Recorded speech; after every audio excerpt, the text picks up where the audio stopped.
Why was this bag named Ghanamostgo? Many Nigerians, especially the Gen Zs, thought it is just a nickname. No, it is not just a nickname. Something actually happened. It was due to a deportation exercise that happened back in the days in Nigeria. Sit back, relax. Let me tell you why and how. In 1983, Nigeria carried out the largest deportation exercise in history, and half of the people that were deported were Ghanaians. Why? Ghana was a very prosperous country from 1930. In fact, as a small country, Ghana was richer than Nigeria as at the time because they produced the largest cocoa in the world. So people begin to migrate from neighboring country to Ghana in search for better life. Life was good and everyone was happy. But fast forward to 1969, Ghanaians begin to feel that Nigerians were taking over the jobs and other things in the country. So the government decided to deport all the immigrants in the country, and half of these immigrants were Nigerians. But later on, the table turned around. Before the deportation in 1969, oil was discovered in Nigeria in 1958. Nigeria struck oil as a young and promising country with the population of about 100 million. The oil money was steady and hopes were high that Nigeria could prosper despite the brutal military regime that made that period.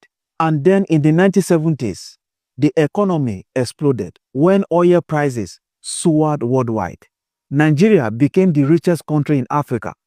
That was when they secured the title Giant of Africa. The standard of living improved. Things were going fine in the country and everyone was happy. Meanwhile, while Nigeria was booming due to the oil discovery, Ghana was facing the opposite. Nothing was working in the country. There was hardship everywhere in Ghana. So Ghanaians plus other neighboring countries begin to migrate to Nigeria in search for better life. Ghanaians migrate to an extent that almost every Ghanaian has a family in Nigeria. Across the 19 states that existed then in Nigeria, primary and secondary school were all filled up by Ghanaian teachers. Restaurants and brothels were flooded with migrants from different neighboring countries. Then suddenly in 1982, the oil began to crash. Global oil prices started to dip. And as expected, food prices skyrocketed. Things became very difficult in the country due to the oil crash. And at that time, Nigerians were preparing for the general election the following year, which is 1983. So at that point, illegal migrants has already flooded the country, dragging and struggling things with the citizens when the country was going broke. The late Shehu Shagari was the president of Nigeria as at the time. So in order to create a breathing space for the citizens to manage whatever the country has as at the time, the government decided to carry out the deportation exercise. It was in January 1983. The president then gave an order that every foreigner without authenticated traveling document should leave the country in 2 weeks or face being jailed. And it was recorded that over 2 million illegal immigrants were living in the country, and half of them were Ghanaians. Like I said, they were given 2 weeks to vacate the country.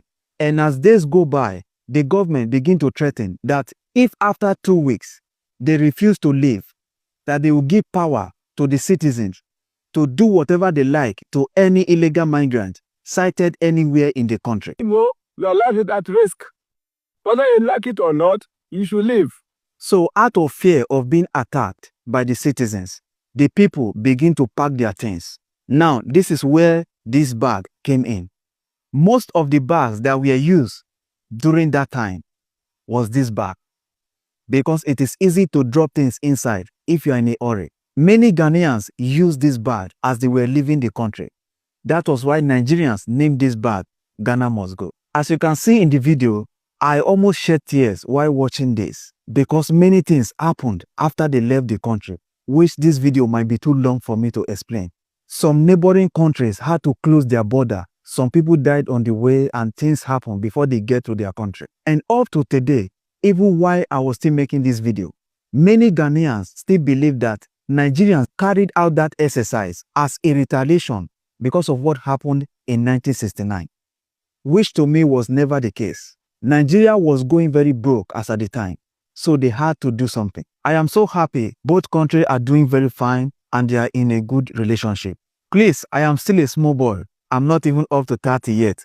I made a lot of research and I heard from so many elderly people who witnessed that moment. That is how I gathered this video. And I know so many elderly people are watching my videos. Please, if there's any area I made mistake or you need to correct me, please, you can correct me in the comment section. And of course, without insult. We are all learning. That is the purpose of this page. And if you are new here, check my page. There are so many interesting content you might like. And don't forget to follow us. I'll see you in my next video.